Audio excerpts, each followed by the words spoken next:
To find the critical path, there are a series of steps. The first of these steps is calculating the earliest start time. To do this, we start with our activity network and draw boxes at each vertex, marking the beginning and end of each activity.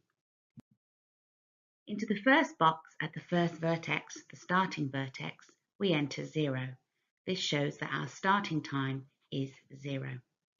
We then look at the activities that lead from that vertex. In this case, we have two activities, A and B. As these activities have no dependence, the earliest start time for their dependent activities, the activities that depend on them, will be the duration of their own activities. So at the end of activity A, we write an earliest start time for those activities as 1, and at the end of activity B, the earliest start time for the activities depending on B is 2. For the next activity, the end of activity C and D, we have two pathways. To reach there, we can move from A to C, or we can move through B and D. Both of these have a total duration of 4. So the earliest start time for the activities depending on C and D will be 4.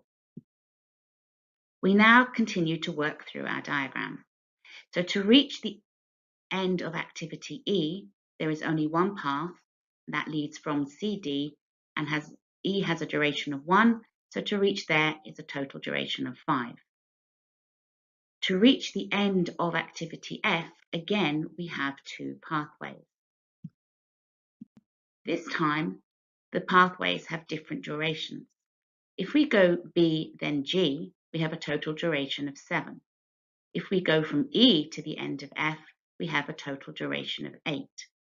The earliest start time will always be the longest of those two durations.